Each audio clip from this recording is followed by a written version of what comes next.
I looked at the report or what was given to me. Did not do a deep dive, no ma'am. No deep dive. You didn't look at them.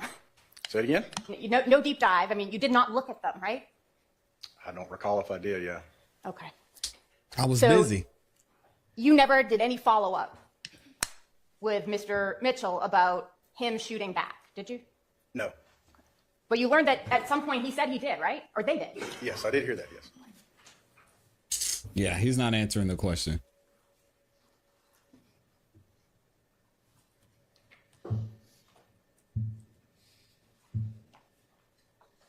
Thank you, Detective. Oh, you're welcome. You give this stuff back? Are there That's all yours. You're welcome. other defense counsel with questions for this witness?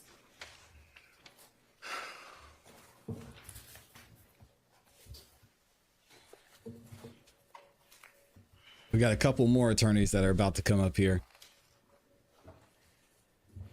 They said they want some they want some cooked Santa. Good morning, Detective Hogan. Take the time. Good morning. Good morning.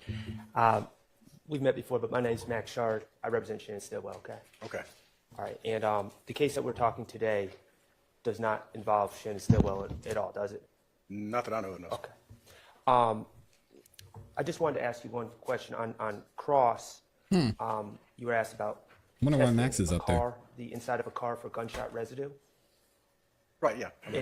And you responded that it would not make any sense to do so unless a gun was shot from that car, correct?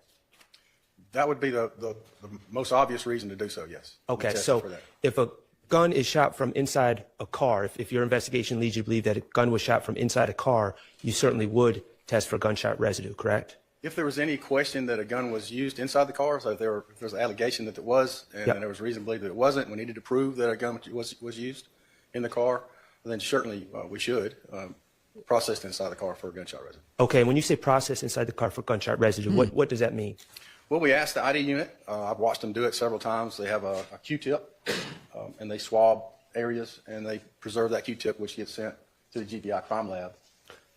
And then they do their analysis, their whiz-bang stuff over there to say if there's any presence of gunpowder, I guess is what it is. And we're talking about microscopic particles, Yeah, right? if you shoot a weapon anywhere, if somebody shot in here, the residue would be however tiny, microscopic, but it would be here on everybody, everywhere. Yeah, It would go all over. yeah, it goes everywhere. Okay, and you would ask the collection team, we'll say, the crime scene technicians, I guess is the formal term, correct? Yes. You would ask them to collect from the different areas within the car. correct. Are there any specific areas that you would have them focus on? I generally let them do their job. They know more about that stuff than me. I ask them to process it and I allow them to do it. Okay. So wherever areas they are. Another, the GBI has been a little more stringent on their testing of that. They're getting away from gunshot residue because of the fact it goes everywhere. It doesn't really prove anything. Okay, so the concern when they're going away from it is not that it gives false negatives, but it gives false positives. Right. So, for example, if you're a gunshot victim, you're obviously a gunshot victim. Guys that in the past I know have tried to test them for gunshot residue. Well, that's kind of silly because they are a gunshot victim. They're going to have gunshot residue on them. Allegedly. Also, the fact that if they're in a room such as this with other people, and somebody shoots, and then that person gets away, but somebody else is alleged to be the shooter. Well, if he was in the same room, he's going to have gunshot residue on him as well because it goes everywhere. So it sounds like what you're saying, if you get a positive result from gunshot residue, it may be unreliable for proving what you're intending it to prove. You don't necessarily have to be the shooter if you were in the room when the shot went off. But if you get it, but from what I'm understanding, if you get a negative, that's still a reliable result. It's just the positives can mean different things. Yes. All right, great. And in your experience at times, you said you defer to the experts on the collection method. Have you known them to remove different parts of a car for further testing for gunshot residue? Yes. Oh, sorry. Sustained. I can approach it. It is going to be relevant. All right, I'll give you some. And I'm just going to ask one more question. Is one of those parts that the experts remove at times the headliner of the car?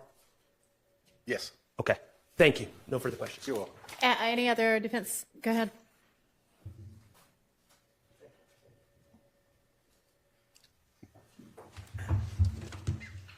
Good morning. Good morning, Mr. Steele.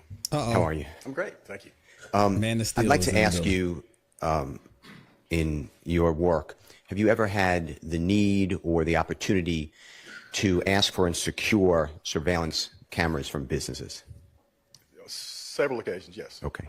Can you tell the ladies and gentlemen jury, in your experience, have you ever had a surveillance camera operation where it would be a specific period of time that was captured, the images were captured by the surveillance camera? Sure. Every system's different. There are some, from my experience, some common denominators. Most surveillance systems capture a certain period of time that's generally around 2 weeks. And after those 2 weeks time period, it stops. That's funny that Brian Steele's asking this you're shoving question the video again. into a tube, and as it comes out, there's just so much space to capture and to maintain. So as you capture more video, it starts falling off the backside after 2 weeks. So, for example, if 3 weeks ago there was a crime that we became aware of, and we needed to try to get the video, we call if it's past that 2 week time period, the video is no longer accessible. Amy, get out of It's been here. overwritten and it's gone. So in your example about the 3 weeks, so a video can hold up to 2 weeks of information is what you're telling the jurors in our example. It's kind of a general rule, Brian. But there are systems that capture and they keep them for longer periods of time, but those are expensive to maintain, and that's pretty rare that we have, but they're out there. So if, just hypothetically, if we start on day 1 and the surveillance equipment can hold 2 weeks, so on day 14, from day 1 to day 14, it's all there if it's all working correctly. That's what I hear you say. Yes. I'm going to object to relevance. It goes back. Overruled. Now, on day 15, so day 14 ends, now it's day 15. Are you telling the jury that in your experience, day 1 is now gone, so now we'd have from day 2 to day 15? That's my experience, yes. Okay. Have you ever, tell the ladies and gentlemen jury, on day 15, so day 15 starts, all day 1, 2, 3, 4, 5, 6, 7, 8, 9, 10, 11, 12, 13, 14 are gone? Without a catastrophic failure of the system, I have never heard of that.